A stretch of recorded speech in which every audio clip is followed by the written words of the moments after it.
I did not think it was actually, might not happen today. Okay. Over here we have Facebook Live. I hope Facebook Live can see my YouTube screen because we are live streaming on YouTube straight ahead. And good morning. Good Saturday morning, and welcome to the 38th week of every Saturday, a Small Business Saturday live stream. I started first weekend in January. I believe this is week 38. At any rate, it has been an extremely bizarre week. But I have to see how. Okay, I put this costume on for my next. I'm going to FaceTime as soon as we are done on YouTube and Facebook Live.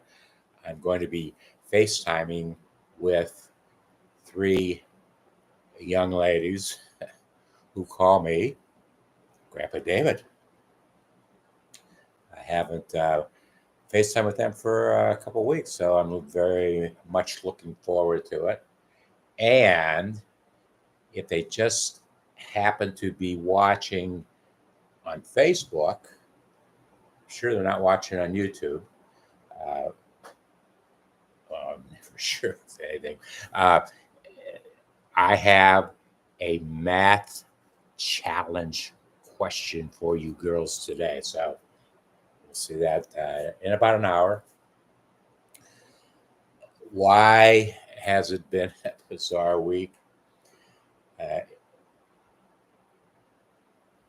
Typically, I start my day at 12 o'clock midnight. And don't ask why. That's how it works out for me. And I've got a very bizarre schedule at 4 o'clock in the morning. Last Sunday, I could have been eating. I happened to be sleeping, and I woke up, and I didn't want to get out of bed. I got hit with something which I now know is something I get hit with once a year, but I did not have the proper over-the-counter medication to take care of it this time. And so I had the next almost 24 hours after Sunday at 4 a.m., I was in really, really bad shape. And living alone, it is it makes it more than double worse. So as the week, as things went on, and I was trying to get my hands around what actually I thought was going on, and I was able, I don't know how, but I was able to get over to my neighbor who lives in the back, Bill, who is 4 months older than I am. So he knows he knows his aches and pains of 75 years. Actually, he's dealing with way more aches and pains than I'm doing. I'm doing a lot of stuff, but way less aches and pains than he is, way less. Anyway, he took me to the store, and I was able to, up the street that I usually walk to, which I did this morning in healthy fashion at my regular pace of almost 3 miles per hour. And it's today I walked 4,000 steps, and 4,000 of my steps equal pretty close to 1.5 miles. So that's how I gauge how my body is working at any one point. But it was working really, really well today. Dramatically different than well, in 12 hours, it's going to be where I started last week. Anyway, we are headed in the right direction. I had a very interesting conversation.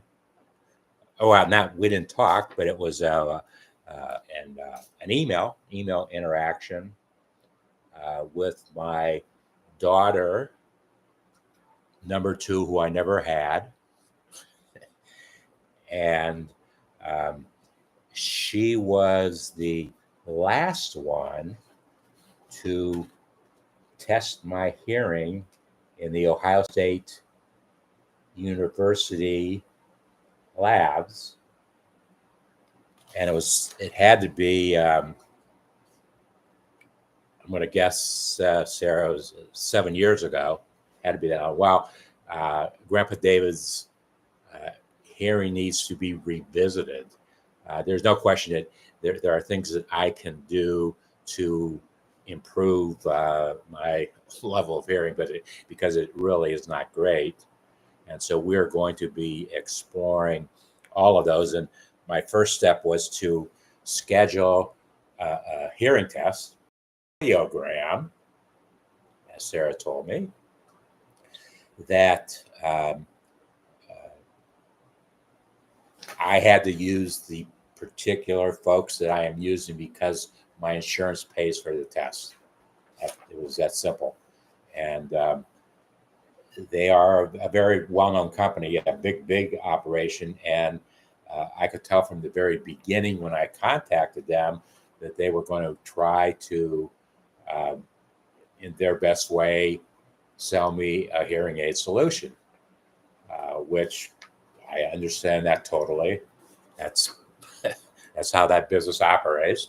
But I was very clear when I scheduled my appointment. I actually had two choices for offices. So this is part of a network.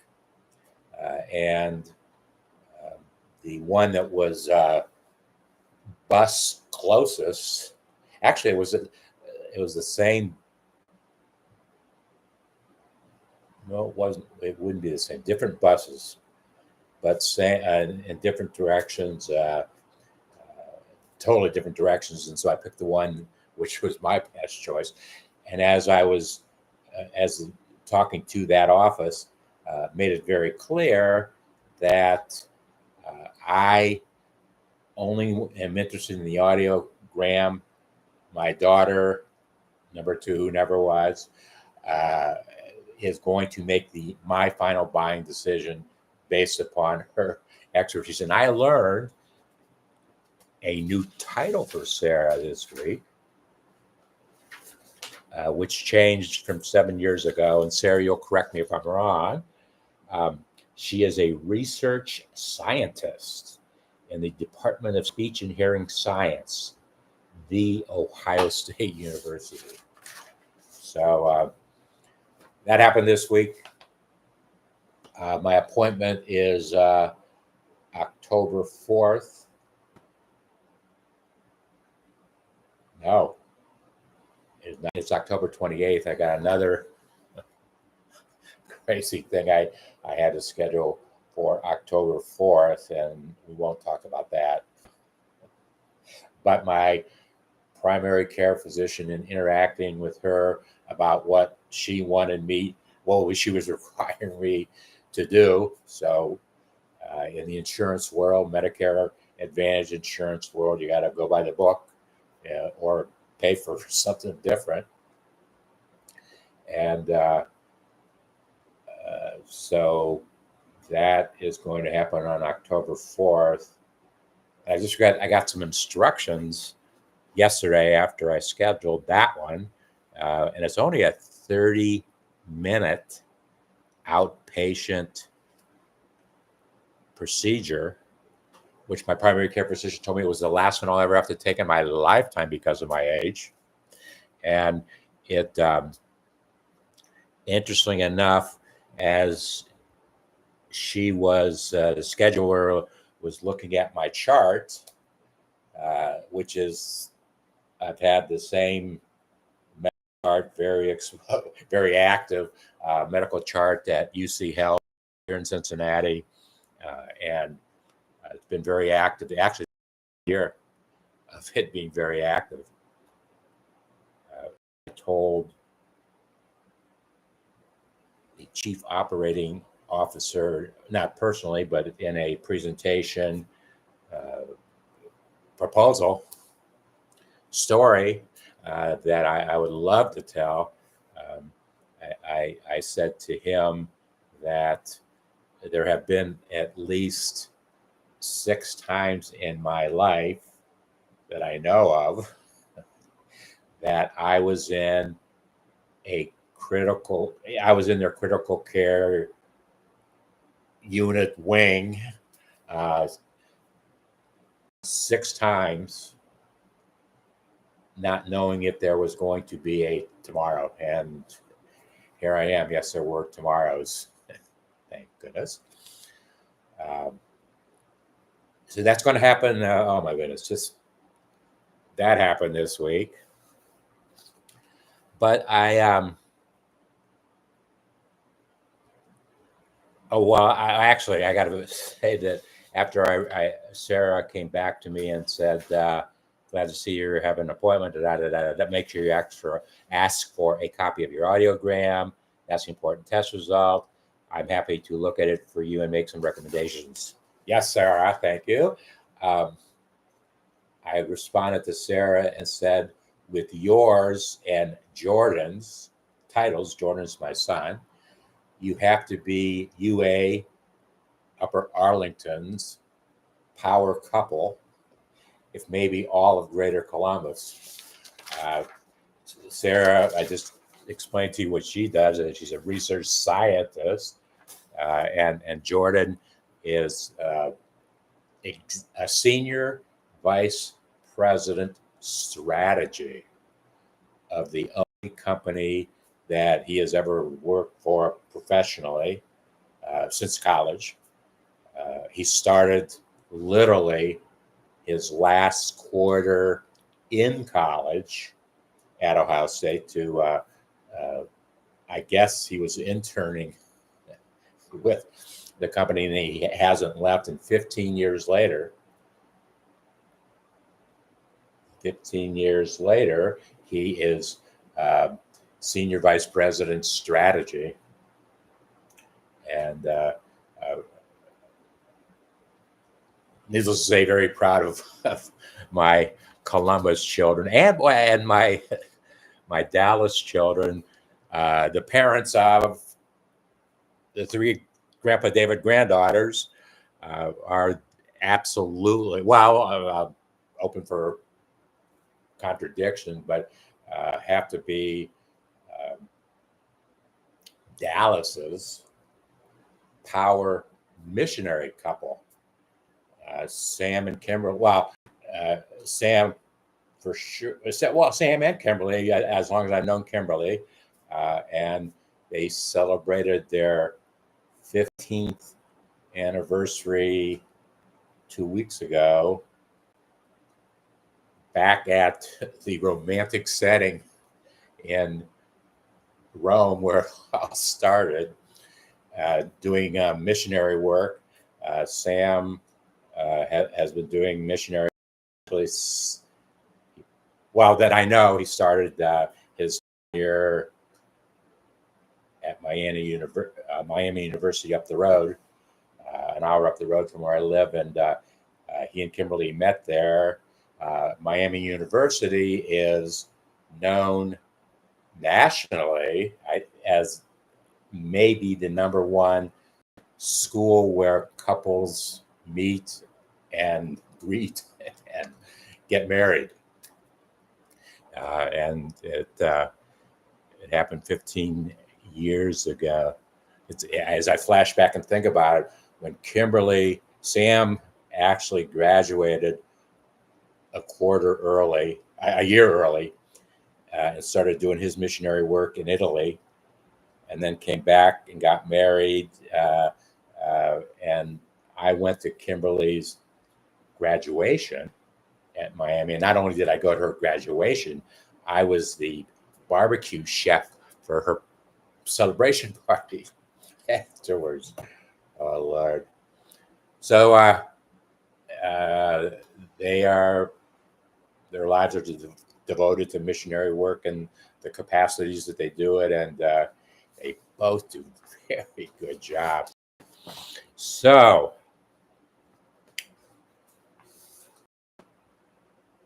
yesterday, um, I made a extremely strategic marketing sales strategy decision yesterday, and can actually, because of a test that I did yesterday, am now ready to commit to uh,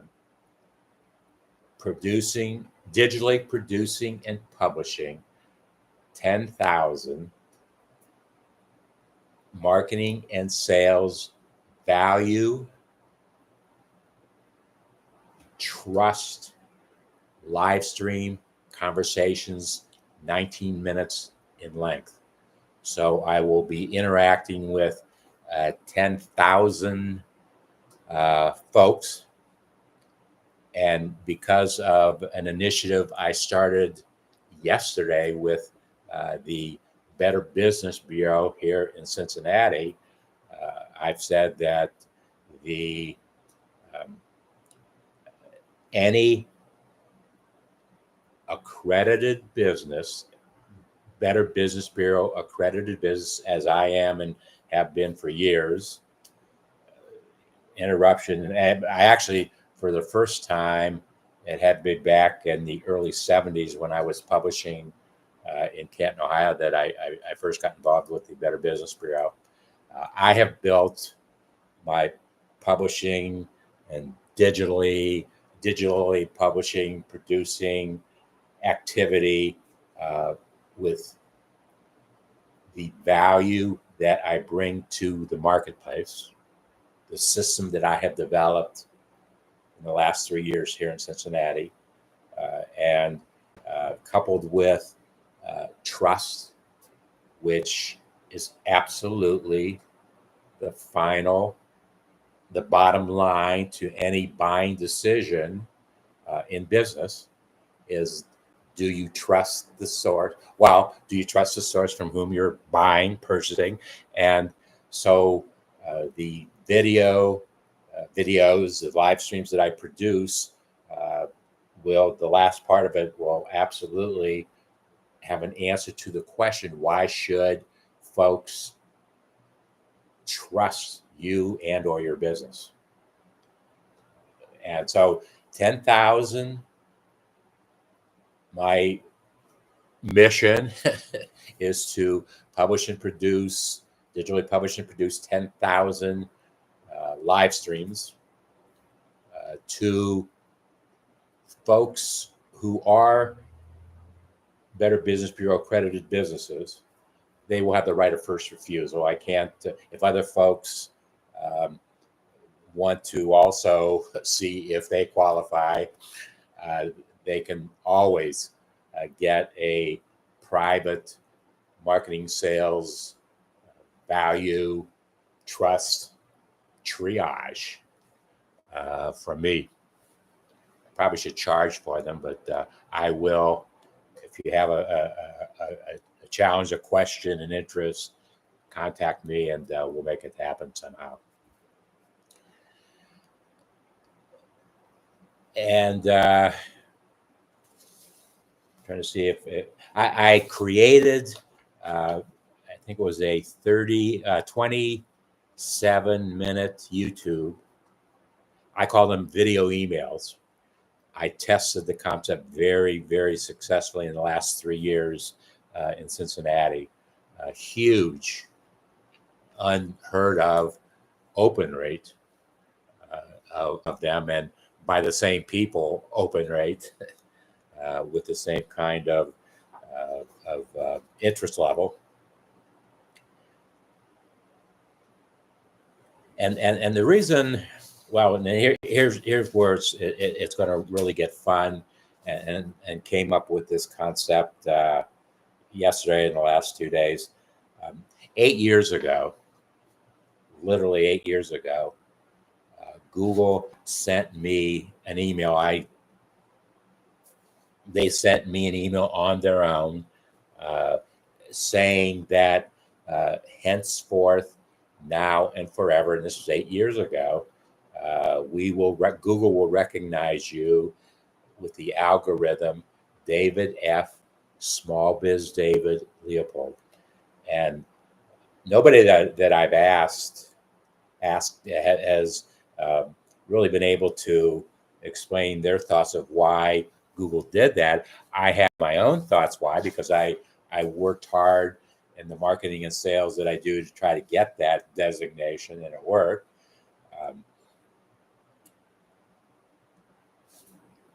So to me today, right now, what is happening in our artificial intelligence, technology, marketing, sales environment is that new statements of value, business value, what value that business brings to the market are being created every 30 seconds. I don't know. It might be that quickly.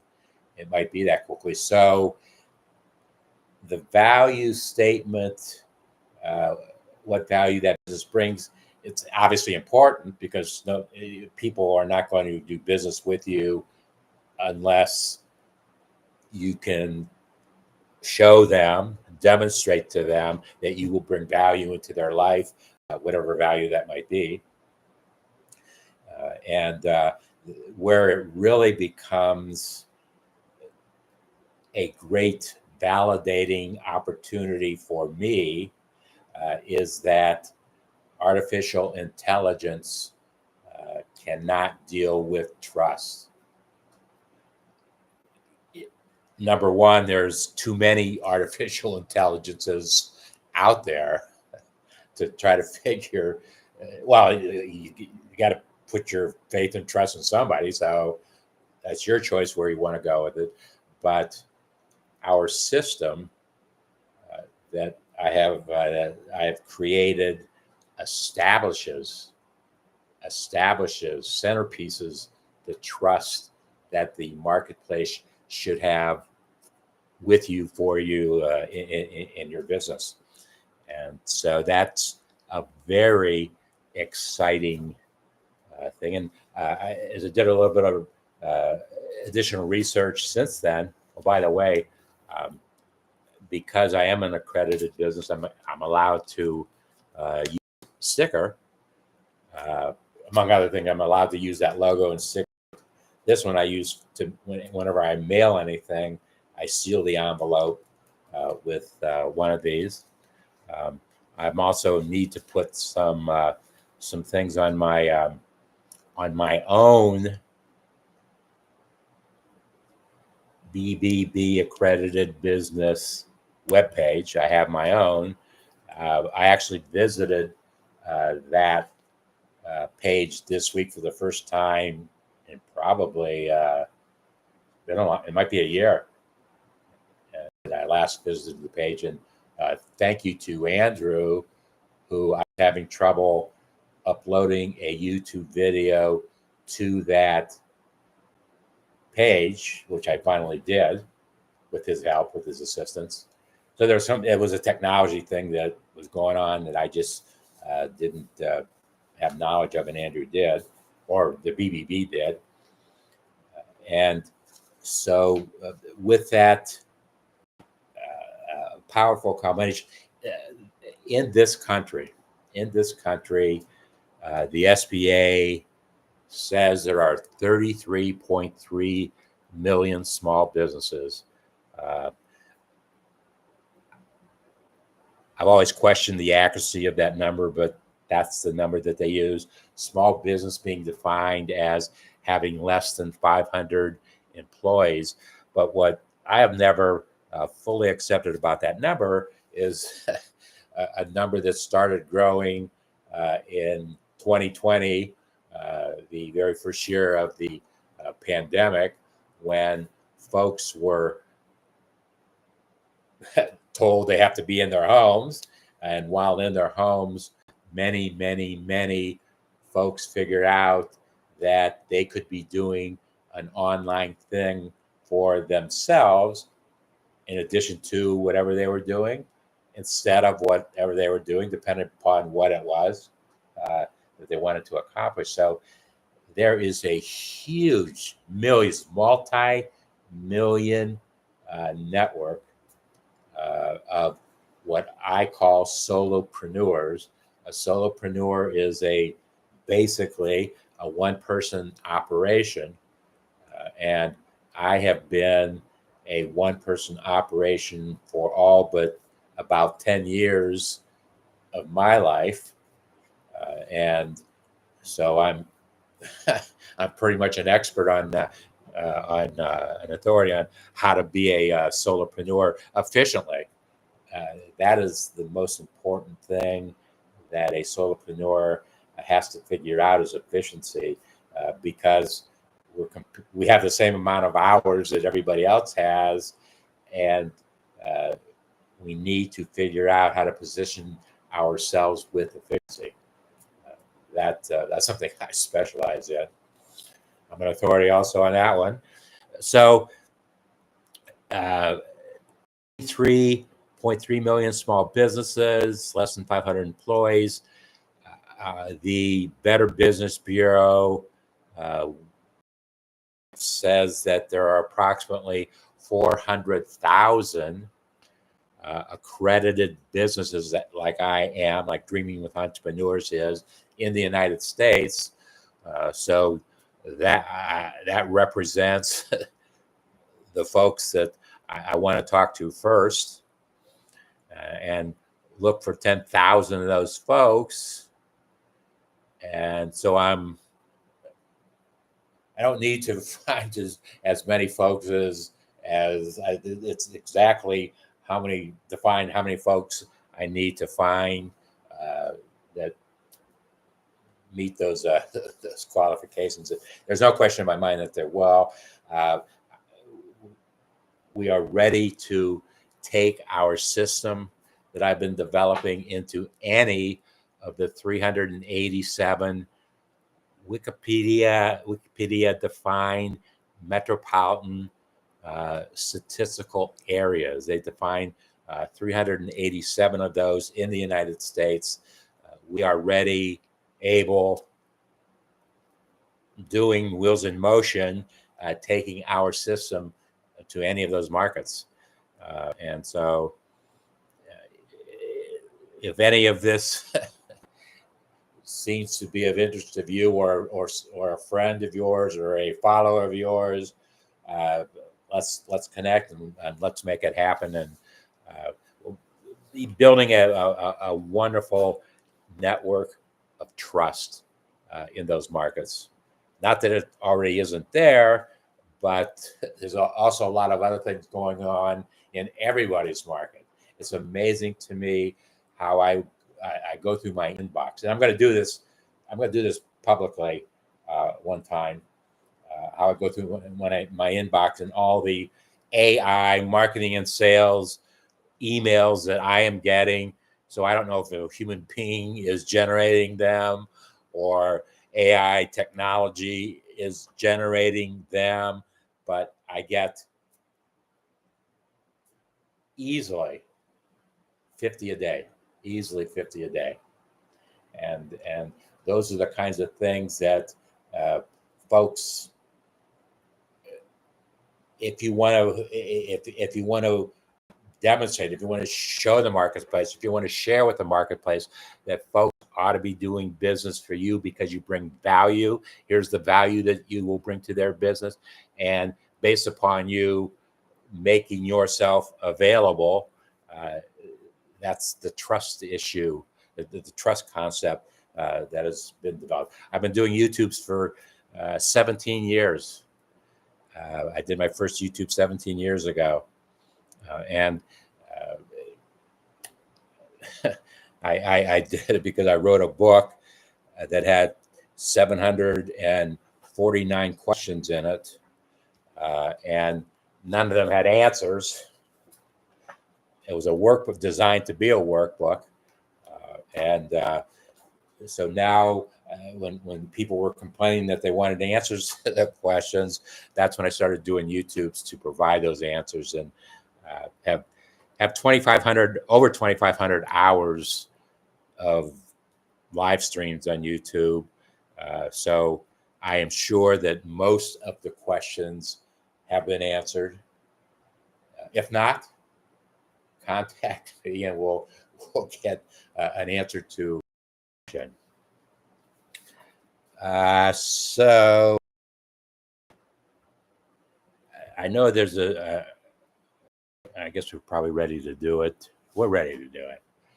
There's a story that I want to end with today that if you follow me for the last 5 years, you know that I've been making a statement whenever appropriate that if women wanted to control politics in this country, if they organize themselves accordingly, then it had to happen, because women represent more than 51% of the population, and women vote with more frequency than their male counterparts. That's the data. Well, what is happening in this country right now, as we sit and watch, women are uniting finally. They're uniting for women's rights, as they well should. And I cannot, I can comprehend. If you follow me, you know that it was probably a year ago. It was a year ago, at least a year ago, that it had to be a year ago, because there were all kinds of events going on downtown. Taylor Swift came to Cincinnati for 2 days, two performances she did on 2 days. All the trucks that she brought with her, and stimulated Cincinnati's economy to just under $100 million in those 2 days. So God knows how much he's stimulated worldwide as the tour continued. But her making the statement, her endorsement of Kamala this week, the next day, in the next 24 hours, 400,000 new voter registrations were seen at whatever voter registration website there is. I'm not sure. I've never been there. 400,000. I guarantee that more than 51% of those were women. They're new voters. They're new voters. Have never been databased and if they're in key states, it'll be amazing. Well, I'm sure Kamala and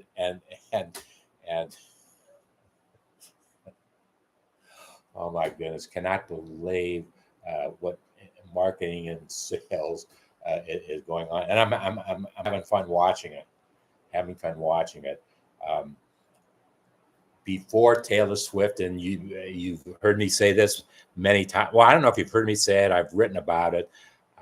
From a marketing and sales perspective, I have always been sharing my feelings about Trump.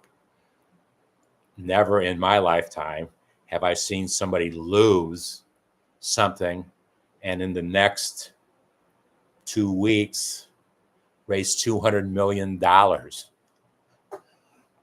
That was an awesome, but he has been out-trumped. Taylor Swift has out-trumped the Trump. Congratulations.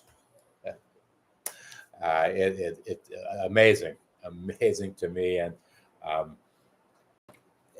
interesting to see how the story is unfolding, and the train is going. trainers there, and finally, women are they've ever been before controlling Washington. Sure, and that's a good thing. That's a good thing. Uh, and as I said, I actually said this. I don't know if I've said it. I've written it publicly. This year, this election, 2024. I've been voting for 58 years. 58 years. 50, as close as that. And up until I was probably 20 years old, nobody ever, well, people told me who to vote for. Well, for sure, my dad told me who to vote for because he ran for public office twice, and he told me to, well, I was too young to vote for him. I was only 7 years old the first time, but he told me to vote for him, and he educated me to his political thinking. When I went off to college, I was now do my own thing, and it's been about 20. It's been a good 25 years that I have become very, very apolitical. I only want what is best for small business. Who is going to make the best decisions for small business? I will have to say that in the debate the other night, Kamala said she's going to make more money available to small businesses. That's a good thing. And I think she also started to allude how she was going to make that happen. And follow that plan. Small businesses follow that plan, that strategy. So if it ever could happen that women control Washington politics, this is the year. And it'll get better. There'll be more years, I'm sure, because this is the first. This is an organizational year and happening very, very fast. Incredible how quickly. That's another interesting dynamic at play. Has Kamala been at this for 6 weeks, 7 weeks? And it keeps getting bigger and bigger and bigger. So something to watch. Well, I made a statement that this year, first year that oh, and the other thing is, I never share with anybody who I vote for personally. That's my business. I make the decision on my own, so I don't share that information. This year, however, I am making a total change. As Grandpa David, I am old enough that whomever might get elected, whoever will get elected, it's not going to change my life dramatically. I know how to go with the flow, so we'll get it figured out. However, it is going to change dramatically how my children, and more so than their children, who call me Grandpa David, how they are going to, what quality of life they're going to have. So this week, I got in the mail in Ohio. I got in the mail a form to fill out to send in an absentee ballot. The place where I would actually vote is about 3/4 of the mile walk up the road. So it'll save me that when I absentee ballot it. But I am not going to cast that ballot until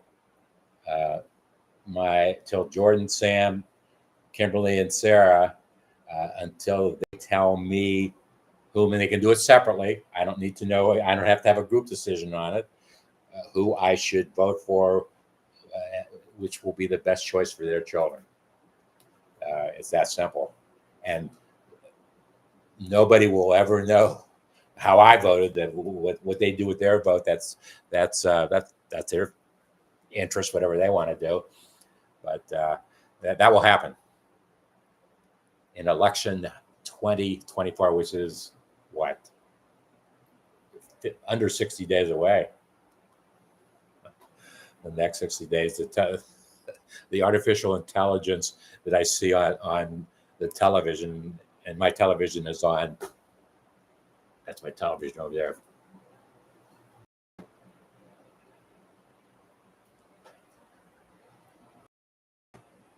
I'm trying to show the Facebook folks where my television is. So the artificial intelligence in politics, the technology for politics, it's crazy. And I actually did a posting this week where I was interested because as a publisher, publishers are always interested in political advertising because the advertiser has to prepay for the ad before it runs. It's that simple. If they lose the election, not a very good chance you're going to get paid for that ad. So the practice of prepaying has come into the world. I cannot believe what prepaid advertising in today's world. It has to be right now over $1 billion. And there's not a question in my mind that it can grow somewhat exponentially in the next under 60 days also to be a multi-billion-dollar prepaid industry. My goodness, what small business would not want to have prepayment for services or products? Well, I guess you do have to prepay for a product before Amazon will send it to you. I had a bad buying experience with Amazon this year. And they have made me very, very negative Amazon for their behavior. But they renewed my Prime membership, didn't tell me they were doing it, charged my credit card, which wasn't even in existence at the time they did it. No, it was, but they had no right to use it. They had no right to use it, but they were using it. So I called up my credit card company, and they agreed with me, and we figured out how we were going to do it. And the only way we were going to be able to do that, because the money had not cleared my account, the only way to correct itself, they had put a hold on my account. The only way to correct itself was to shut the card off and reissue that card, which I did. But I have not been an Amazon Prime. Well, I have been an Amazon Prime customer one time since then and had a negative experience there. I had accumulated some some gift cards, $30 worth of Amazon gift cards, which went into my account. I needed something. I went online to buy it at Amazon. It ended up being less than $30, so great. The gift cards I had there would cover the cost. So I placed the order. Amazon gave me their auto response. Your order has been delivered.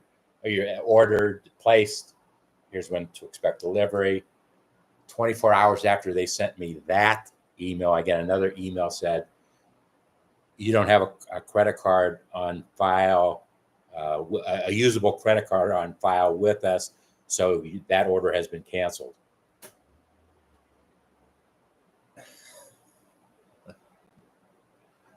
So whatever.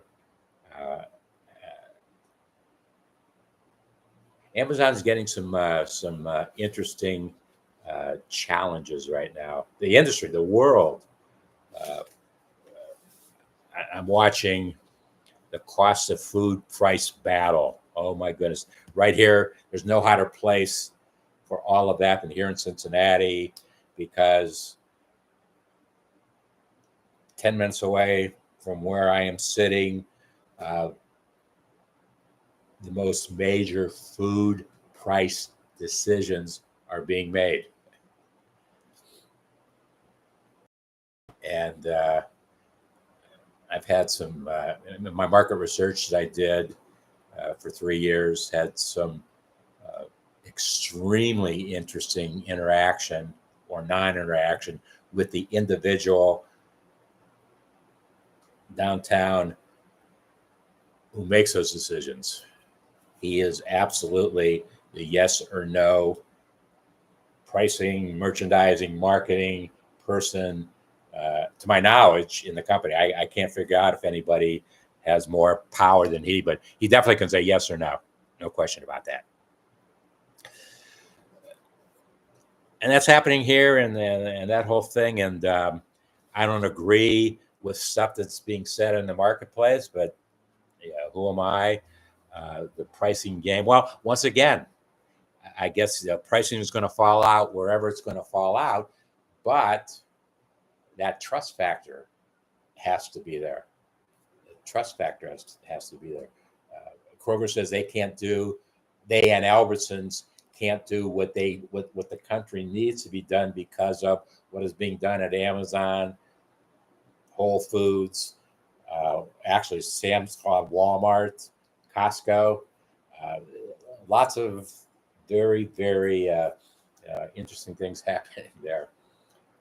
And through all my market research and trying to connect with the local Costco store in Cincinnati,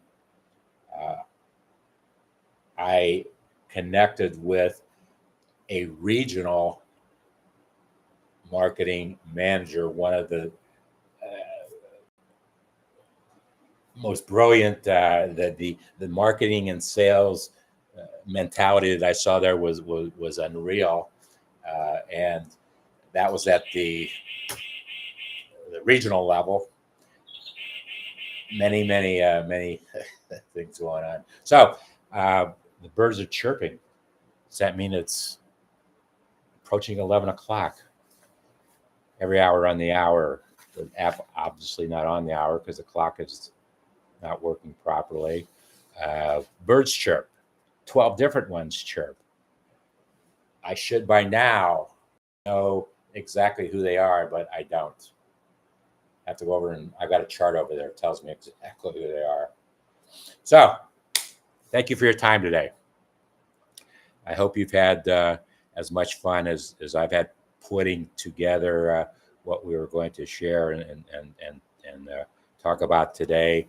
As always, if you have any questions or challenges to anything that you've heard today, please